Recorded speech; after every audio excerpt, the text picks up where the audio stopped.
Valomerabantsika tsirairay avy indray amin'ity alakamisy fa 7 volana marsa ity misaotra an'Andriamanitra isika mbola afaka mandray ny fahasoavany sy ny famindrampony indray ary ihany koa mianatra ny ten'Andriamanitra. Alohan'ny dirantsika ny amin'ny mofonenan'io dia hivavaka isika.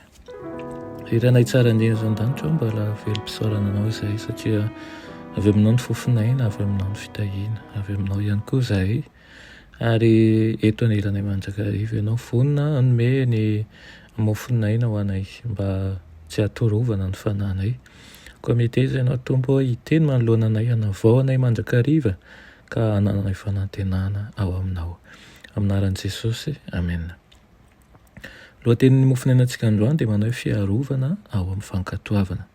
Alaina Petera 1:7-12 manao hoe fa ny mason'ny Tompo dia mitsinjo ny marina ary ny sofiny miaino ny fitarainana fa ny tavan'ny Tompo dia tezitra amin'ny mpanao ratsy. Amen. Tsy misy na iza na iza ary na iza na iza afa-doza indray andro na ora anankiray raha tsy mivavaka. Indrindra tokony hitalao mafy amin'ny Tompo isika, hanomezana antsika fahendrena mba ahafantarantsika ny hevitry ny teniny.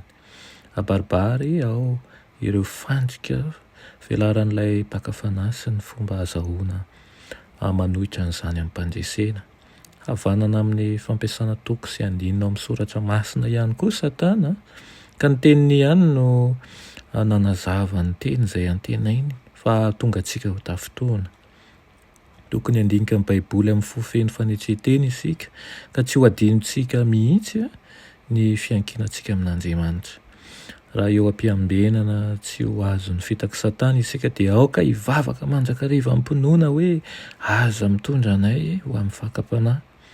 Fony Balama babon'ny valosoa sarobidina mpanantenana azy ka nanao sikidy hoety mamely an'i Israely sady nitady ny hanozona ny voakan'Andriamanitra tamin'ny alalan'ny fanatitra nentiny ho azy dia nisakana ny fanan'Andriamanitra ny ratsy ny ridy.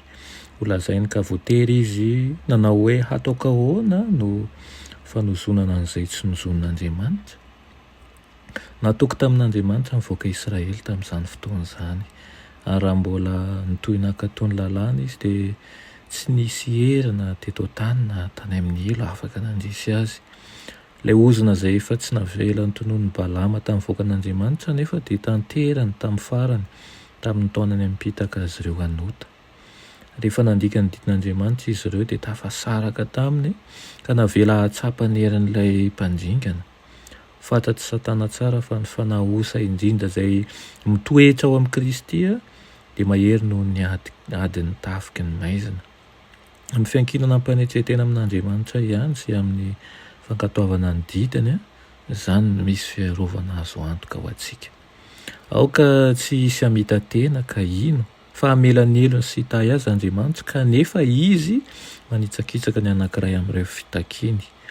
Ny fanahiniana hanao fahotana anankiray fantatra dia mampangina ny fanambarany feon'ny fanahy masina ka mampisaraka ny fanahy amin'Andriamanitra. Noho izany dia mila mitanjona mandrakariva isika fa tsy ho afa-doza isika raha tsy miaraka amin'Andriamanitra. Ary Andriamanitra irery ihany no aoka ho fiarovana sy aoka ho fankatoavana antsika. Raha tiantsika, tianao tokoa ny mpanaratian'i Kristy dia aoka ambany fiahiny sy fankatoavana sy fahendreny handeha amin'ny alalan'ny fanahy masina ka hangataka izany mandrakariva hanome anao fahendrenany Kristy. Amen.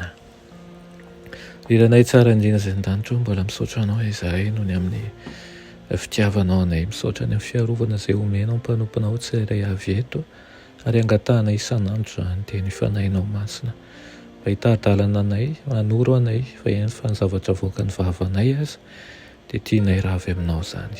Apetrakay am-pelantananao manokana ny mombanay rehetra amin'ity tontolo andro ity.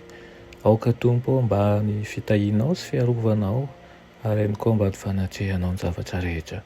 Anaran'i Jesosy, amen.